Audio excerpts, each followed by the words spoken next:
Good morning. Thank you for joining me in this morning mindfulness practice. It's been said that there are no shortcuts to success. Bob Proctor used to study every single day. He would study a sentence or a paragraph or a chapter from the book Think and Grow Rich. He would study particular chapters in The Science of Getting Rich.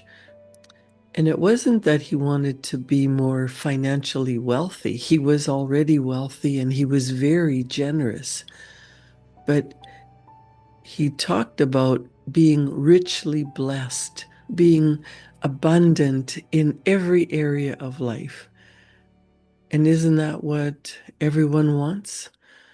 To be loved, to be happy, to be wealthy enough to have all your bills paid and be able to purchase the things that you want, to be able to pay for education, to be able to pay for food, to be able to pay for experiences, to enjoy art and music, not just grinding it out and working so that the bills can be paid so you have a place to lay your head at night.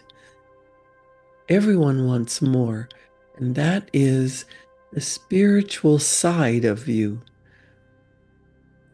The spirit in you wants to expand, wants to grow, wants to experience more life. The universe is always for expansion and fuller expression. You're part of this universe. It's not a sin to want more. It's a sin to put money above all else and to take it in illegal ways. But if you want more and you want more for everyone to have more peace, more love, more joy, that is how the universe expands.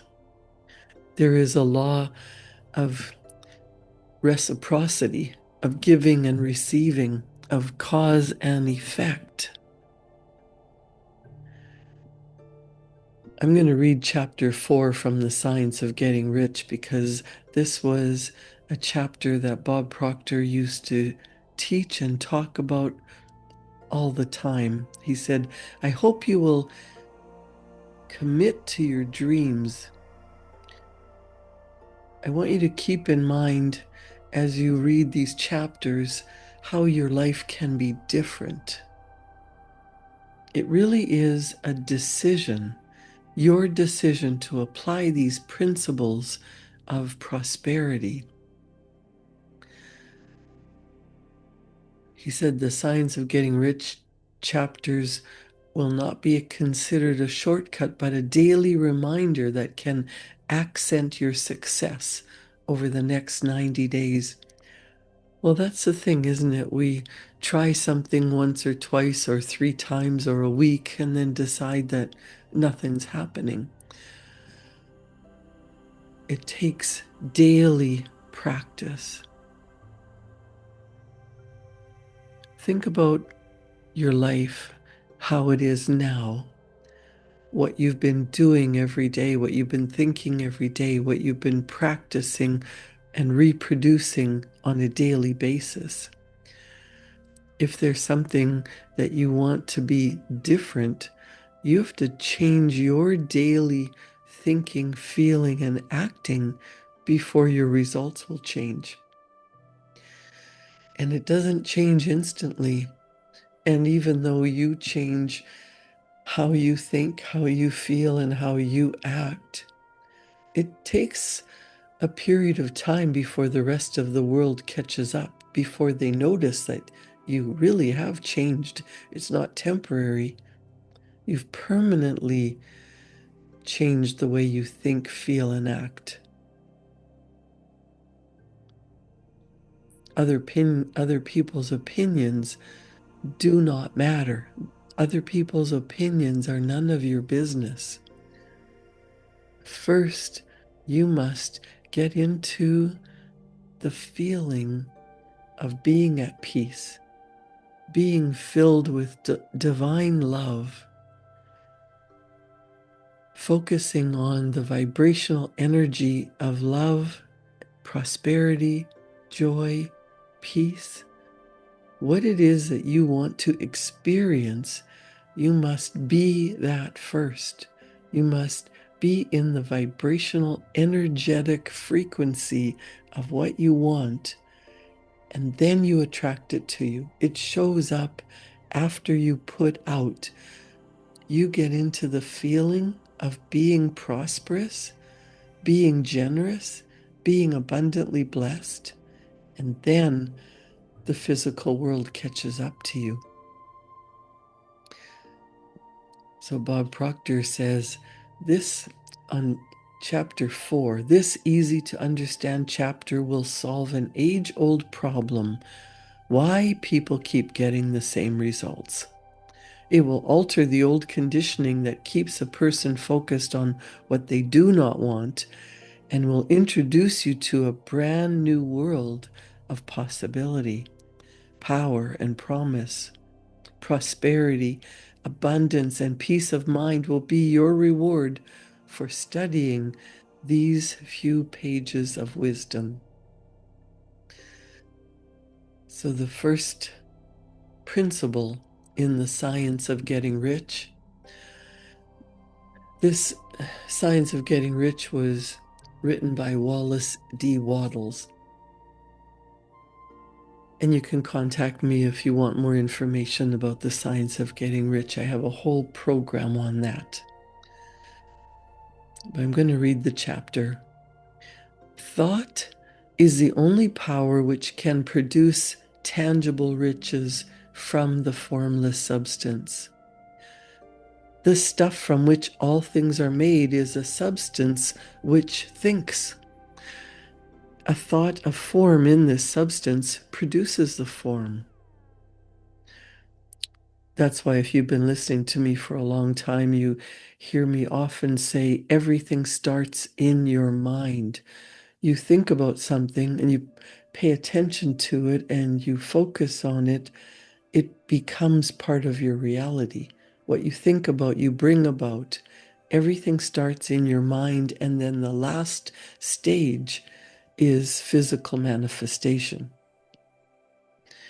So Wallace Wattles said, original substance moves according to its thoughts. Every form and process you see in nature is the visible expression of a thought in the original substance. As it thinks of a form, it takes that form. As it thinks of a motion, it makes that motion. That is the way all things were created. We live in a thought world, and this world is part of a thought universe. The thought of a moving universe extended throughout the formless substance. The thinking stuff resulting from that thought took the form of systems of planets and continues to maintain that form.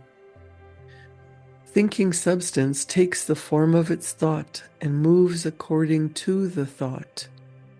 Holding the idea of a circling system of suns and worlds, it took the form of these bodies and moved them accordingly. Although centuries may be required to do the work by thinking the form of a slow-growing tree, the formless substance produces the tree. In creating the formless substance seems to move according to the lines of motion it has established. The thought of an oak tree does not cause the instant formation of a full-grown tree, but it does start in motion the forces which will produce the tree along established lines of growth.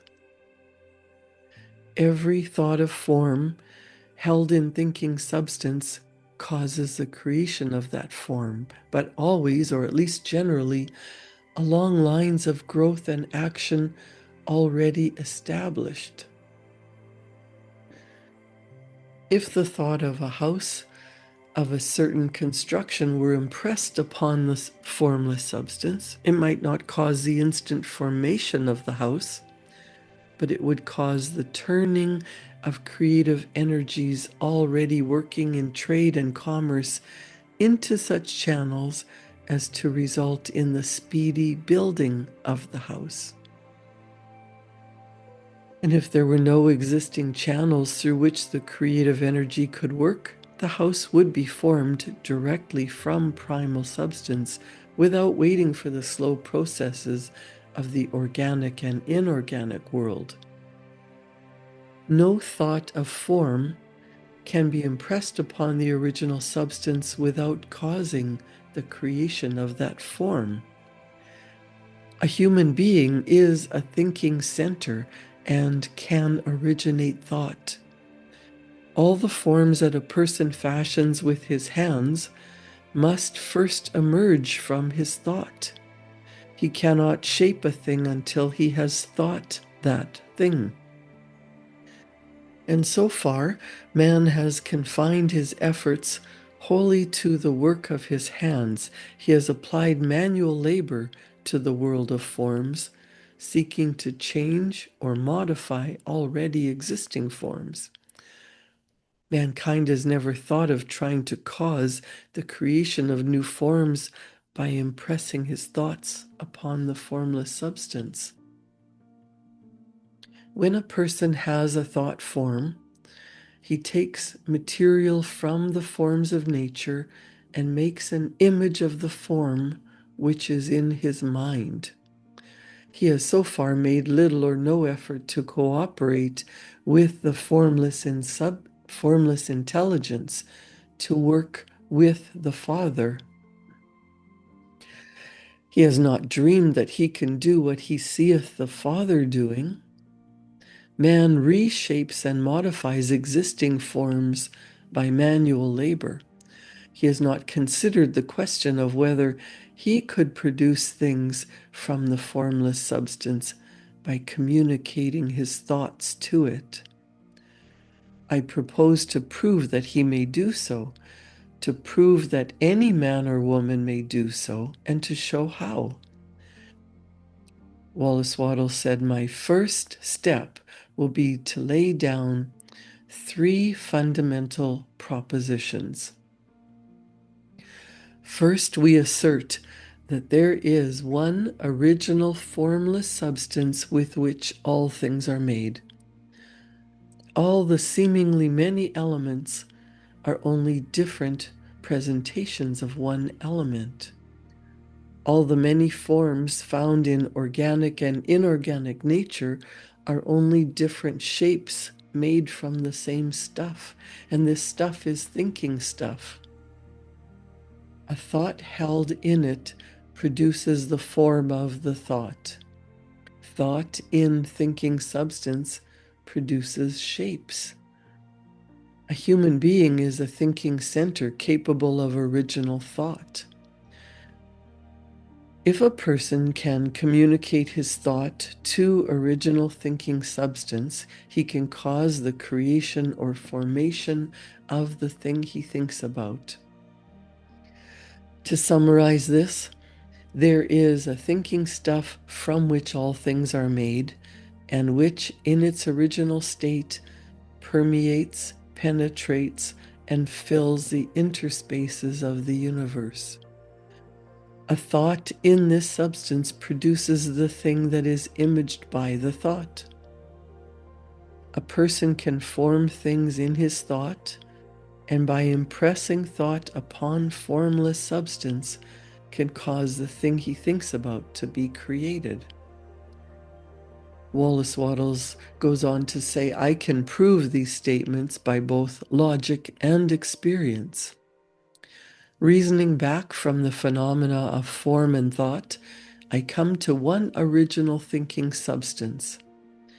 And reasoning forward from this thinking substance, I come to the individual's power to cause the formation of the thing he thinks about.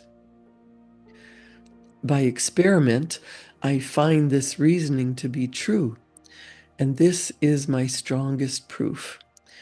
If one person who reads this book gets rich by doing what I tell him to do, that is evidence in support of my claim. Furthermore, if every person who does what I tell him to do gets rich, that is positive proof until someone goes through the process and fails. The theory is true until the process fails, and this process will not fail because every person who does exactly what I tell him to do will get rich. I have said that an individual gets rich by doing things in a certain way. In order to do so, a person must become able to think in a certain way. A person's way of doing things is the direct result of the way he thinks about things. To do things in a way you want to do them, you will have to acquire the ability to think the way you want to think. This is the first step toward getting rich. To think what you want to think is to think truth, regardless of appearances. To think truth, regardless of what's going on in the outside world. Every person has the natural and inherent power to think what he wants to think, but it requires far more effort to do so than it does to think the thoughts which are suggested by appearances. To think according to appearances is easy. To think truth, regardless of appearances, is laborious. It requires the expenditure of more power than any other work a person has to perform. There is no labor from which most people shrink as they do from that of sustained and consecutive thought. It is the hardest work in the world. This is especially true when truth is contrary to appearances. Every appearance in the visible world tends to produce a corresponding form in the mind which observes it. This can only be prevented by holding the thought of the truth.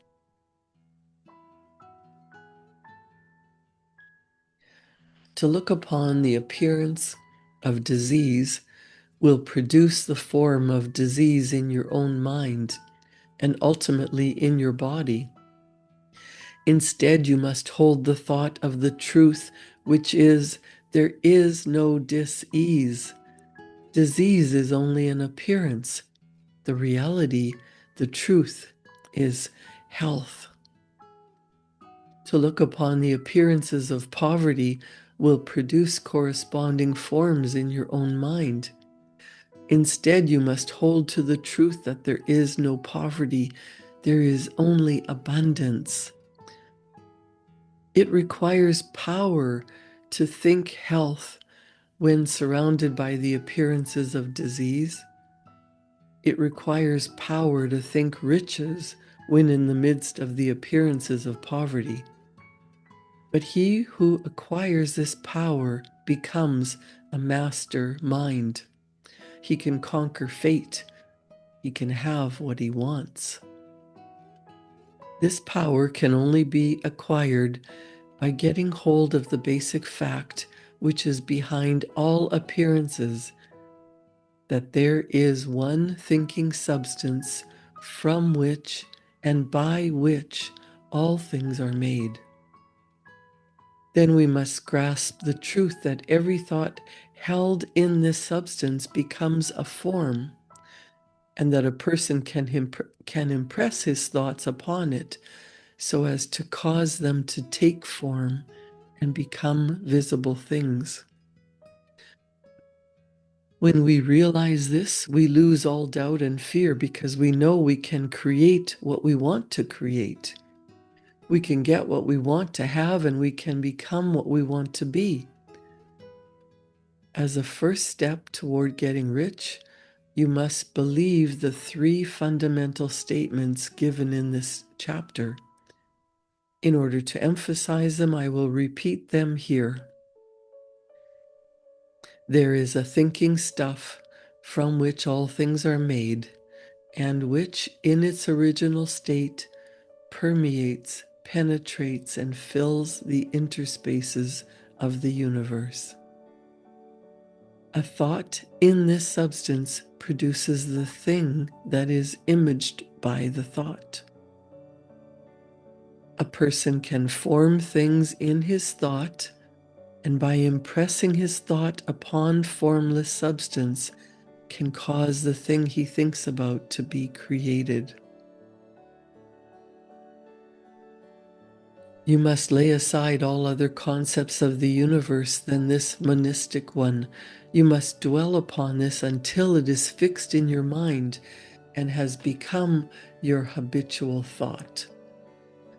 Read these creed statements over and over again. Fix every word upon your memory and meditate upon them until you firmly believe what they say. If a doubt comes to you, cast it aside as a sin. Do not listen to arguments against this idea. Do not go to churches or lectures where a contrary concept of these things is taught or preached. Do not read magazines or books which teach a different idea. If you get mixed up in your faith, all your efforts will be in vain. Do not ask why these things are true, nor speculate as to how they can be true. Simply take them on trust. The science of getting rich begins with the absolute acceptance of this faith. So what Bob Proctor taught is that there's something in your conscious mind that you want, something that you prefer, something that you believe in the having of it, you will be happy.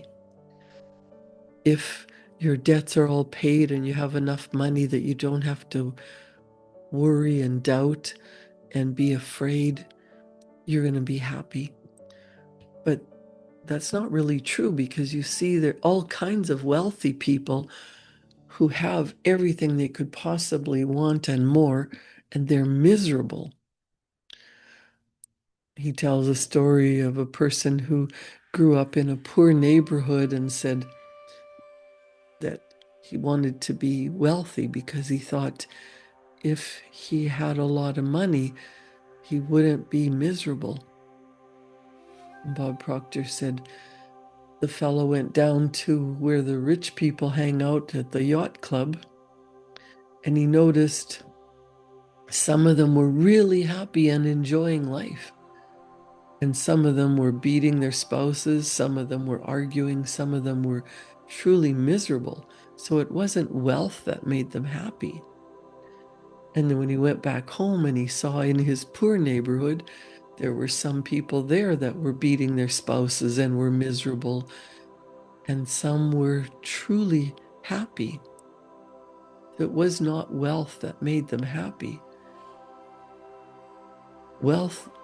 Money does not make you happy or miserable, but money allows you to purchase the things that you can enjoy more life with. But it's not about the money. It's not about financial richness. It is about enjoying the things that you have, enjoying your life. And if you want to be happy, you have to get into that state of being happy. When you think of things that create happiness in your life, maybe it's enough money to buy beautiful gifts for your friends and family. Maybe it's enough time to enjoy a trip with them, an experience, or just being together at a celebration. It doesn't have to be Christmas, Easter, Thanksgiving, birthday. It can just be getting together with your loved ones because you enjoy spending time together. You want to have enough money to play music or listen to good music. to be able to dance, to watch performances, to play sports or to watch sports, to enjoy what you want in your life. Some people love to swim, and some people are deathly afraid of swimming. Some people love to golf, and other people think it's a waste of 4 hours of their time. Some people love to sew, to make clothing for their children. Some people love to make sketches, to paint watercolors. Do more of what you enjoy, and don't worry about where the next dollar is coming from. But as you think about what you want, what do you really, really, really want? When you think and get into the vibrational energy of what is it like to be happy? What makes me happy? When do I feel happy? When are you in the state of being happy, joyful, knowing that you are abundantly blessed? Not, why don't I have love in my life, but what does it feel like? How would I be sharing my life? How would I be feeling? Getting into thinking about what it is that you desire as if it's already yours. And when you spend time getting into that vibrational energy of being happy, being loved, being wealthy, knowing that you are abundantly blessed, spending time visualizing it, thinking about it, seeing it, knowing in your heart what that feels like, getting connected. Every cell of your being is feeling happy and joyful and filled with divine love. And then you write it out as if it's already done. It's already yours. It's here now. Bob Proctor would hand out little gold cards, and he would say, write down, I am so happy and grateful now that. Because everything happens in the now moment. You can't change the past. You can't really predict the future. But what you're thinking and feeling now, what you're giving thanks for, what you're grateful for, what you're focused on is what is coming to you. Put out good energy, put out loving vibrations. Think about what you do want as if it's already yours, and you will attract everything that matches. The people, money, resources, conditions, everything changes because of your thought energy, your feeling energy, and your actions. Create a wonderful day. Start thinking, feeling, and acting as the person that you wish to become. The generous, healthy, wealthy, vibrantly, abundantly blessed version of you. Write it down. It is done. Thank you for joining me in this morning mindfulness practice. Enjoy your day, and I'll see you back here tomorrow morning at 7. Thank you.